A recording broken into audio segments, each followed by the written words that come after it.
Sergeant Payne, he's a lifelong Texan. He grew up in the district. He grew up in the district where he currently serves. Him and his wife have 5 children, and he was elected in 2016. This is he just got through finishing his 40th legislative session. He takes pride in being one of the most conservative members of the Texas House, where he's been named the most conservative member of the Texas House on more than one occasion. He's a founding member of the Texas Freedom Caucus, former member of the Elections Chair, and current member of the Ag and Livestock Committee. He doesn't just vote right. He is a leader on issues where we currently need the most help. Ladies and gentlemen, Briscoe Cook.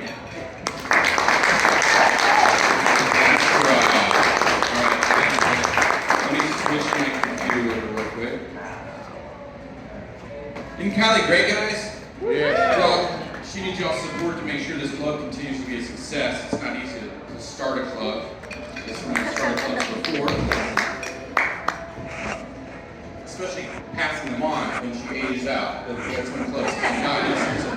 It's kind of sad because not everybody cares as much as the person that started it, and it can be difficult. So we'll go forward. Oh, it's not on. No, this is go. Kylie, can you help me out real quick? Oh, there you go. All right. Sorry, you're gonna have to mind me doing some button pushing. So you might have seen the children over there. I think this photo may be a year old or so. We have 5 sons. 5 sons, just 5 though. My wife would say she has 6 sons, and so that's it. By the way, that's the Texas Ascension of Monument in the background there. So you guys are going to try and go fast, but thought just to have an idea of some of my background. I was elected to my first office and sworn in January of 2017. So some of these things are prior to that. I'm an attorney. I've been an attorney since 2012. Really immediately I began doing constitutional litigation. In 2014, you might remember, and the mayor of Houston subpoenaed the sermons of a bunch of pastors. Do y'all remember that? Remember the pastors? Well, I worked on that case as well. And then a really fun one is in 2015. This would blow your mind. I don't think this would happen to any of the mayors. None of the mayors here would do this. I know that. That would be run out of town. The city of Beaumont told a group of police officers they could no longer pray or read their Bible on their lunch breaks. Let's just say the city lost. We lost that one. So, who recalls the undercover Planned Parenthood videos? Remember those, right? It kind of really revealed the issue. In fact, I would say if it wasn't for that, we would never had Dobbs' decision.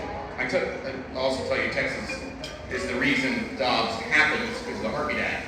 But, so I'll serve as an attorney for Mr. Legacy in a moment. But in 2016, from some conversations, I actually did an open records request of our Texas medical schools. It revealed that 3 Texas medical schools were using your money to purchase aborted fetal tissue, baby body parts, and they were selling them. So we actually inspired a law prior to even becoming lawmakers to prohibit the use of your tax dollars on experiments with the purchase of aborted fetal tissue. What's really unique about this is it revealed these purchase orders and invoices that actually lined up with those videos. Everybody was saying, these are fake, these videos aren't real. Well, the things they were talking about, and the people in the video, they were on the purchase orders and the invoices, and helped bring them down. In fact, it was with these videos and the records that we discovered that the Congressional Subcommittee recommended criminal charges. Sadly, criminal charges have yet to be filed, but I tell you, as of last year, Planned Parenthood is making a whole lot less money than they used to. Another one interesting, this really blows my mind when I look back at it, is in 2015, when a client comes in, and Representative Pro Bono, as I did all of these cases, who was fired for refusing to call a little girl by a boy's name as his 2 moms demanded. Now this is 2015. Looking back, I had no idea this was going to become a thing, right? Did many of us think this was going to catch on? That one day we'd be really having to deal with this? I didn't think about it then. I think it was a sign of the times and the direction we're going, but there we are. There we go. This is David Delight, the Center for Medical Progress. And here's another one. So actually after my first session in 2017, I was speaking to a group of the Federalist Society. Anybody ever heard of the Federalist Society? Most are our Trump's nominees to the courts. We're all members of the Federal Society. So speaking of Federal Society event, and I got shut down by BLM. These are actually students, they're actually law students, sadly. They apparently weren't willing to actually have an honest conversation or have their thoughts challenged. However, the unique thing about this, and it's kind of sad, is it then inspired a national wave of campus free speech legislation. Oddly, the only reason it would do so, you're going to find out why I'm so frank on some things, is because finally it happened to one of them, right? So finally the legislature is actually starting to care about free speech. Sadly, it wasn't before that, but it began to inspire those things. And so we started passing campus free speech legislation. This may be a funny one for the gun people in here. Anybody afraid of guns in the room? I know some of y'all met some of you guys before. You're afraid of them? Afraid, yeah, afraid. Are you afraid? Okay. I should probably almost kiss this thing a little better. And by the way, if you can't hear me, tell me. Also, you might have to tell me to slow down. My wife has told me that often. So here's a little prank we played in 2018. I thought it was funny. We passed these signs out at the Democrat State Convention. Since this home is a gun-free safe space. Eventually I was found out. They finally recognized who I was. And we almost got arrested. That's one thing. But I'll tell you a funny one. Is the only time we got yelled at is when we ran out. One of these ladies was so angry that she couldn't have more of them. She wanted to put them out of rent houses and other things. We ran out and we got yelled at. Now, caveat to it, anybody who's ever used yard signs or probably gotten some from the stand here, hope you can get some more. You know, they get the lines, the grooves inside of the chloroplasts. We made sure those grooves were sideways, just to make sure that none of these morons actually put them in their yard. Because they do that kind of stuff. And then this happened. Believe it or not, I had a Lone Star beer in my hand when this happened. And I was listening to Roger Frager play the Paxton Rodeo. And I get a text message of what Beto just said. And all I did was say that. He then says, "Is that a death threat, Representative?" To which I replied, "You're a child, Robert Francis." And so then I get banned from Twitter. And that wasn't very nice. But then 141 days later, they finally let me back on. So I made sure the very first tweet I actually sent was a screenshot of that tweet saying, "You guys really banned me for this."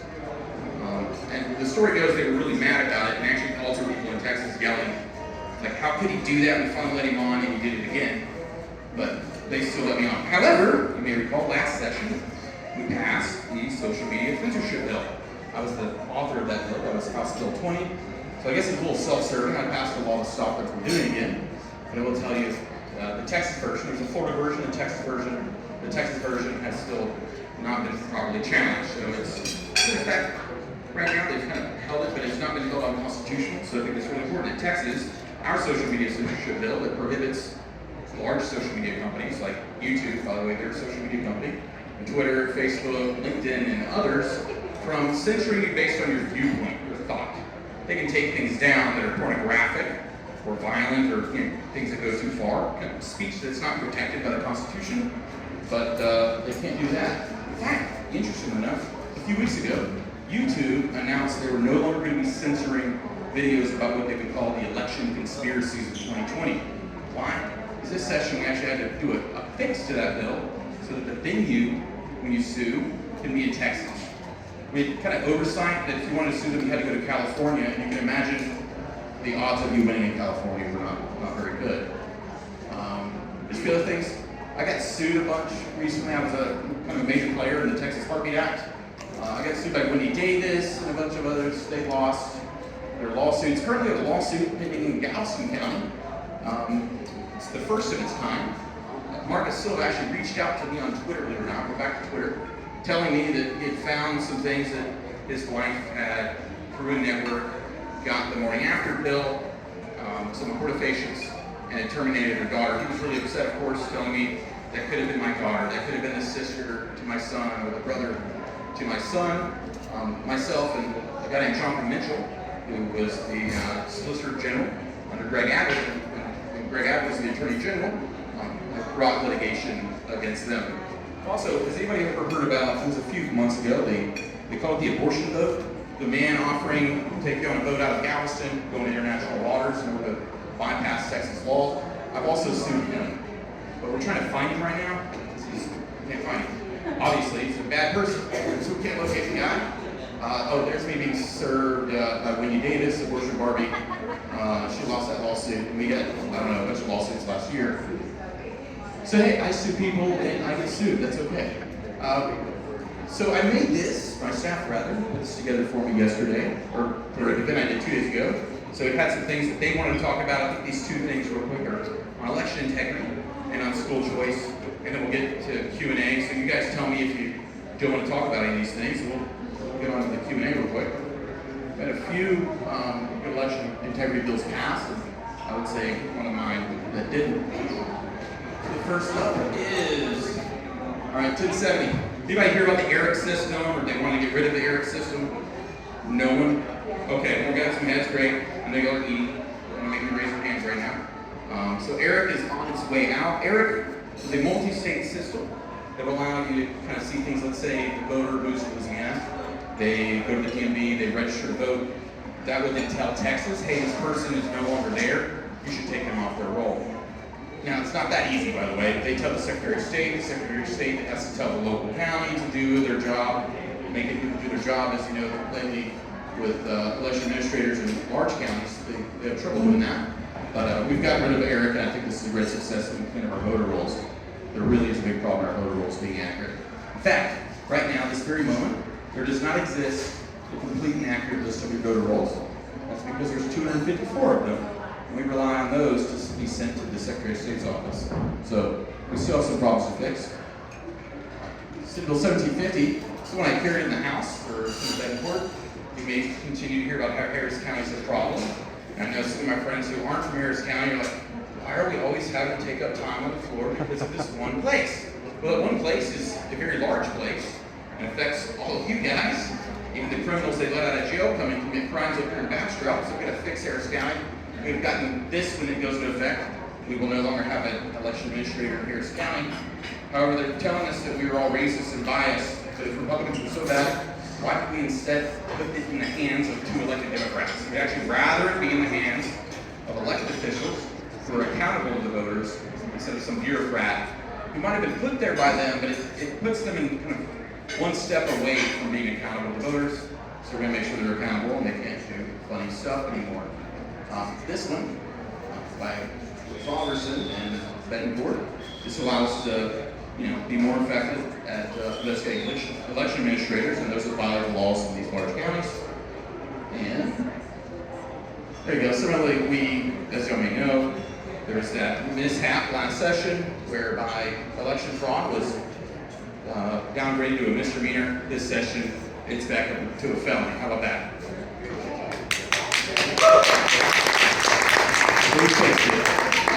By the way, I don't think this could have been done without you guys, the grassroots. You demanded it, and it happened. So take that as inspiration.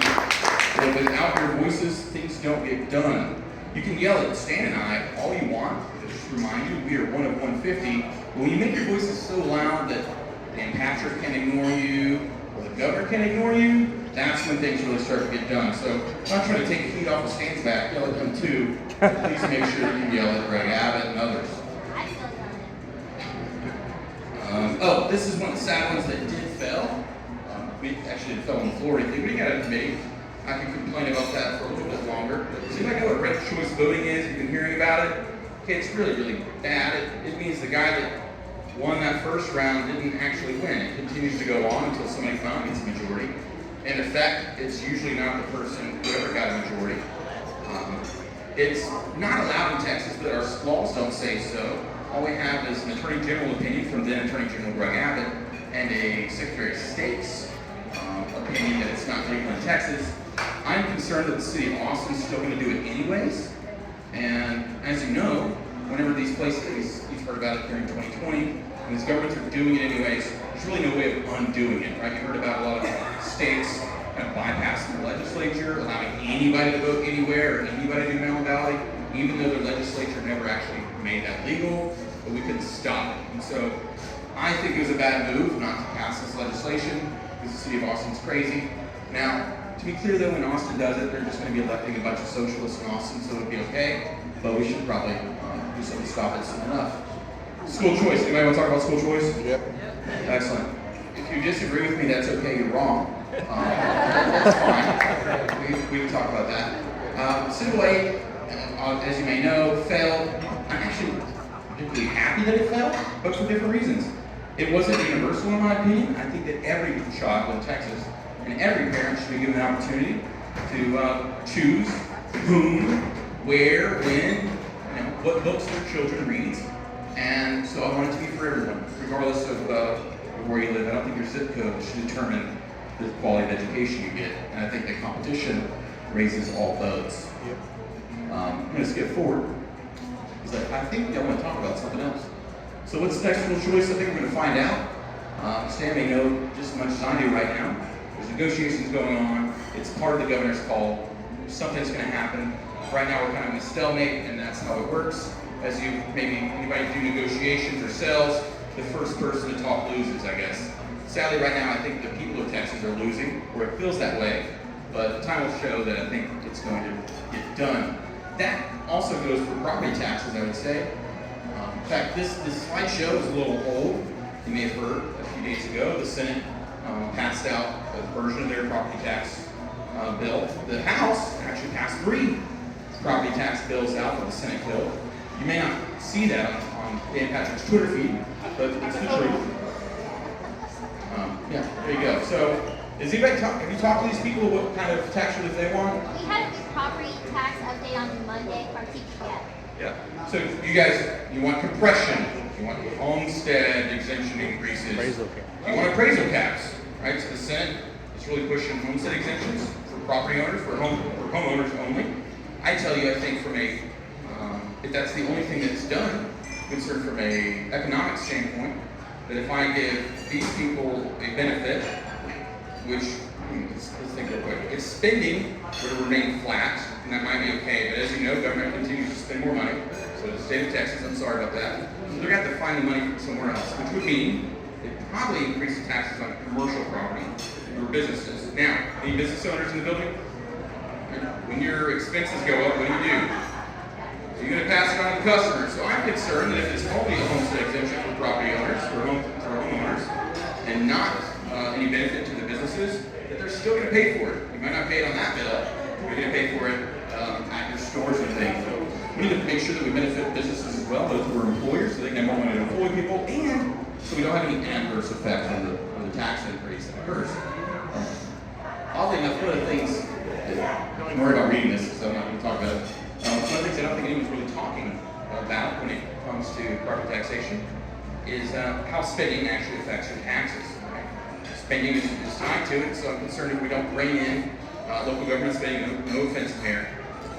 By the way, the state of Texas in our Constitution, we have some spending limitations. They're not all that bad. There's just exceptions for emergency items. Bonded indebtedness doesn't count, etc. So, but as I discussed earlier, how it was with your help, grassroots help, that we got the felony back in place. I think it's going to be with your help that a really, really good property tax bill is done. I don't want to stand in front of you and tell you again that it's going to happen. We've done